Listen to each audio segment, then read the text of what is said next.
할렐루야. 오늘도 우리의 발걸음을 선한 길로 인도하시는 우리 하나님 앞에 마음과 뜻과 정성을 다하여 9월 3일 목요일 예배를 주님 앞에 올려드리겠습니다. 다 함께 주기도문 드리겠습니다.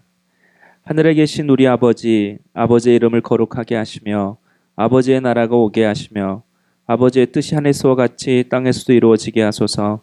오늘 우리에게 일용할 양식을 주시고 우리가 우리에게 잘못한 사람을 용서하여 준 것 같이 우리 죄를 용서해 주시고 우리를 시험에 빠지지 않게 하시고 악에서 구하소서. 나라와 권능과 영광이 영원히 아버지의 것입니다. 아멘. 다 함께 찬송가 주 은혜임을 함께 찬송하시겠습니다.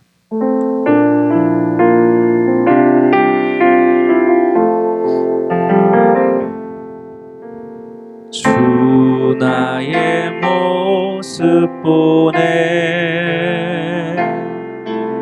상한 나의 맘 보시네 주 나의 눈물 안에 홀로 울던 맘 아시네 주 사랑 내게 있네 그 사랑이 날 채우네 주 은혜 내게 있네 그 은혜로 날 세우네 세상 소망 다 사라져가도 주의 사랑은 끝이 없으니 살아가는 이 모든 순간이 주 은혜임을 나는 믿네 세상 소망 다 사라져가도 주의 사랑은 끝이 없으니 살아가는 이 모든 순간이 주 은혜임을 나는 믿네. 우리 한 번 더 고백할까요? 세상 소망 다 사라져가도 주의 사랑은 끝이 없으니 살아가는 이 모든 순간이 주 은혜임을 나는 믿네. 아멘. 오늘 하나님께서 우리에게 주시는 말씀은 에스겔서 2장 1절에서 10절까지의 말씀입니다. 큐티인 책자 9월 3일 목요일 말씀입니다. 제가 2장 1절에서 10절까지 읽도록 하겠습니다. 그가 내게 이르시되 인자야 내 발로 일어서라 내가 내게 말하리라 하시며 그가 내게 말씀하실 때에 그 영이 내게 임하사 나를 일으켜 내 발로 세우시기로 내가 그 말씀하시는 자의 소리를 들으니 내게 이르시되 인자야 내가 너를 이스라엘 자손 곧 패역한 백성 나를 배반하는 자에게 보내노라 그들과 그 조상들이 내게 범죄하여 오늘까지 이르렀나니 이 자손은 얼굴이 뻔뻔하고 마음이 굳은 자니라 내가 너를 그들에게 보내노니 너는 그들에게 이르기를 주 여호와의 말씀이 이러하시다 하라 그들은 패역한 족속이라 그들이 듣든지 아니 듣든지 그들 가운데에 선지자가 있음을 알지니라. 인자야 너는 비록 가시와 찔레와 함께 있으며 정갈 가운데 거주할지라도 그들을 두려워하지 말고 그들의 말을 두려워하지 말지어다. 그들은 패역한 족속이라도 그 말을 두려워하지 말며 그 얼굴을 무서워하지 말지어다. 그들은 심히 패역한 자라 그들이 듣든지 아니 듣든지 너는 내 말로 고할지어다. 너 인자야 내가 내게 이르는 말을 듣고 그 패역한 족속같이 패역하지 말고 내 입을 벌리고 내가 내게 주는 것을 먹으라 하시기로 내가 보니 보라 한 손이 나를 향하여 퍼지고 보라 그 안에 두루마리 책이 있더라. 그가 그것을 내 앞에 펴시니 그 안팎에 글이 있는데 그 위에 애가와 애곡과 재앙의 말이 기록되었더라. 아멘. 1장에서 에스겔이 본 환상을 먼저 정리해 보면 큰 폭풍과 구름 속에 네 천사가 있었고 이 네 천사들은 보좌를 바치고 있었습니다. 그리고 그 보좌에는 하나님이 앉아 계셨습니다.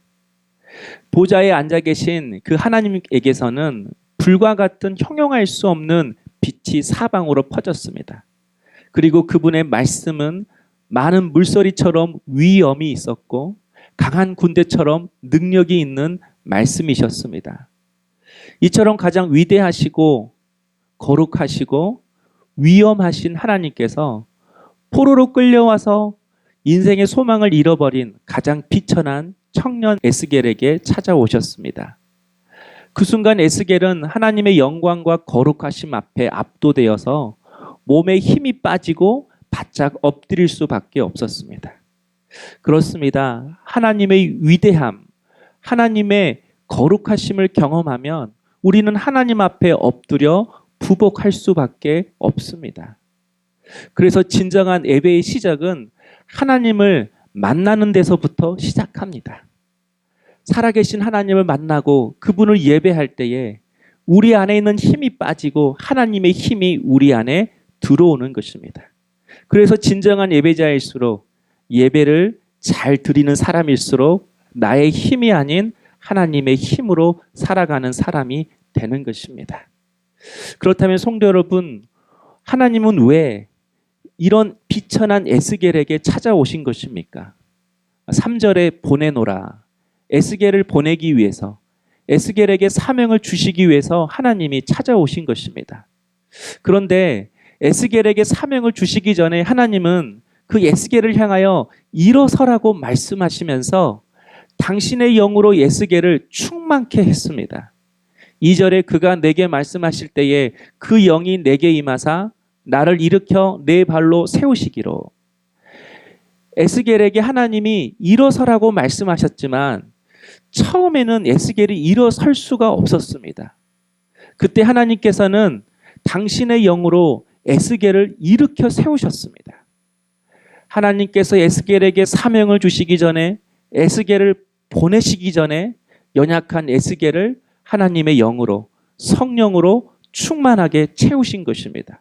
성령의 능력으로 기름 부어주시고 그를 붙들어 주신 것입니다. 사랑하는 성도 여러분, 성도가 이 땅에서 믿음으로 살아가기란 쉽지 않습니다. 더욱이 사명을 감당하고 살아가기란 더욱 어렵습니다. 그러나 그것이 가능한 길이 있습니다. 성령의 충만함입니다.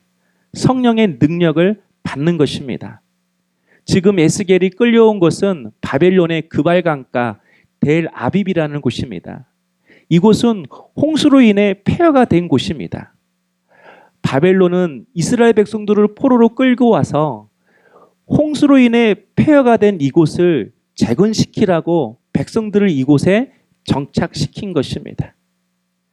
에스겔의 모든 상황이 막히고 모든 환경이 폐허처럼 되고 마음의 소망이 사라지면서 그는 말씀도 기도도 할 수 없는 그런 영적인 상황이었습니다.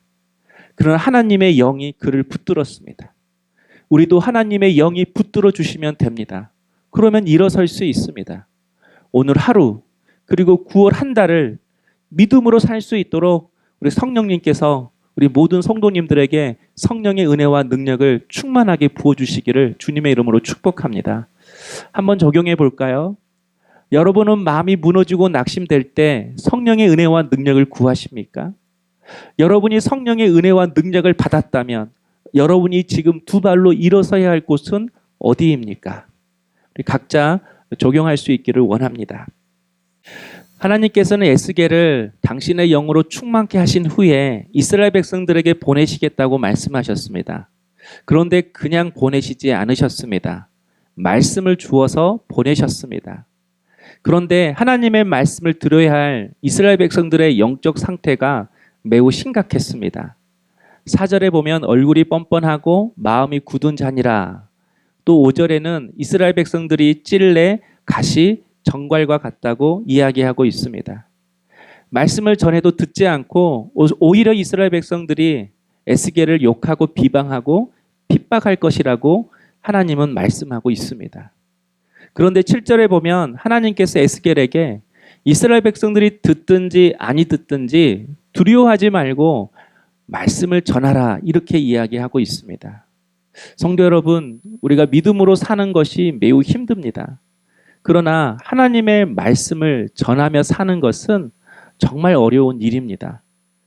말씀을 전하는 순간 그동안 괜찮았던 주위 사람들이 이제는 내게 찔레와 가시로 다가오게 될 때가 많이 있습니다. 그럼에도 하나님께서 우리에게 말씀을 전하라고 하신 그 이유가 있습니다. 왜냐하면 내가 일하는 것이 아니라 말씀이 일하기 때문에 그렇습니다. 말씀의 씨앗이 떨어지면 우리의 농부가 되시고 그 말씀의 씨앗의 주인 되신 하나님께서 말씀이 떨어진 그 사람의 영혼과 심령을 기경하시고 경작하십니다. 그래서 열매 맺게 하십니다. 그래서 하나님께서는 에스겔에게 듣든지 아니 듣든지 하나님의 말씀을 전하라고 명하신 것입니다. 그래서 8절에 보면 내 입을 벌리고 내가 내게 주는 것을 먹으라. 에스겔에게 말씀을 먹으라고 하셨습니다. 말씀을 전하기 전에 내가 먼저 먹어야 한다라는 것입니다. 때로는 우리가 약해질 때가 있습니다. 힘이 없고 무기력해질 때가 있습니다. 바로 그때 우리는 하나님의 말씀을 먹어야 합니다. 그때 하나님의 말씀을 반드시 들어야 합니다. 하나님의 말씀을 먹고 들을 때에만이 힘이 생기고 분별력이 생기고 담대함이 생기고 능력도 지혜도 임하는 것입니다. 에베소에 나오는 전신갑주에도 마귀를 이길 수 있는 힘이 하나님의 말씀에 있다고 기록하고 있습니다. 9월 한 달 동안 하나님이 주신 말씀을 잘 먹고 그리고 그 말씀을 잘 뿌릴 수 있는 우리 성도님 될 수 있기를 주님의 이름으로 축복합니다. 오늘 아침에 일어나자마자 여러분은 어떤 생각을 했습니까? 눈을 뜨자마자 여러분의 머리를 지배한 생각은 무엇입니까? 오늘 처리할 일들, 나를 괴롭히는 사람들, 혹은 근심과 걱정이 여러분의 머리와 여러분의 마음을 가득 채우지는 않았습니까? 하루를 시작하는 이 마음이 하루를 지배한다고 해도 과언이 아닙니다. 그러므로 우리가 매일매일 아침 하나님의 말씀을 받아야 하는 이유가 여기 있습니다. 나의 힘을 빼고 하나님의 힘으로 하루를 시작하기 위해서 예배하며 하나님의 말씀을 받는 것입니다. 나의 능력과 지혜가 아닌 말씀 속에서 우리에게 던져주시는 하나님의 번뜩이는 지혜와 능력과 권능으로 하루를 시작하기 위해서 우리가 말씀을 받는 것입니다. 9월 한 달 동안 말씀을 잘 먹고 그 말씀을 잘 뿌릴 수 있는 우리 성도님 될 수 있기를 주님의 이름으로 축복합니다. 한번 적용해 볼까요? 나는 누구에게로 보내심을 받았습니까? 찔레와 가시와 같은 상황 속에서도 말씀대로 사는 것, 그리고 말씀을 전하며 사는 것이 나의 소명임을 믿고 지금도 말씀을 잘 먹고 있습니까? 오늘 말씀을 생각하시면서 우리 함께 기도하길 원합니다. 하나님, 하나님의 영으로 나를 사로잡아 주옵소서. 내 힘은 빠지고 하나님의 능력으로 나를 충만케 하시옵소서. 또 하나님 말씀으로 나를 먹이시옵소서. 말씀을 듣고 읽을 때마다 그 말씀이 내게 지혜와 능력과 은혜가 되게 하여 주시옵소서. 함께 기도하겠습니다. 사랑의 주님, 오늘 우리가 하나님의 영에 붙들리기를 원합니다. 성령에 사로잡히기를 원합니다. 내 힘은 빠지고 하나님의 힘이 나에게 임하여져서 이제는 내 힘과 능력과 지혜가 아닌 하나님의 힘과 지혜로 살기를 원합니다. 그리고 그 힘과 지혜는 오직 하나님의 위대하심을 알고 내가 그분 앞에 엎드리며 예배할 때 주어지는 은혜임을 깨달았습니다.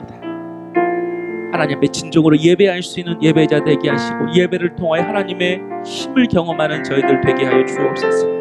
때는 우리가 지치고 낙심하고 무기력해질 때가 있습니다. 그럴 때마다 하나님의 말씀을 먹으라는 하나님의 신호임을 깨닫고 그 말씀을 먹고 일어설 뿐만 아니라 그 말씀을 전하며 살아가는 것이 나의 소명임을 깨닫는 우리 모든 성도님 될 수 있도록 은혜를 더하여 주시옵소서. 사랑의 주님, 거룩하신 하나님을 온전히 깨달아 그분 앞에 부복하며 예배할 수 있는 저희들 되게 하여 주옵소서.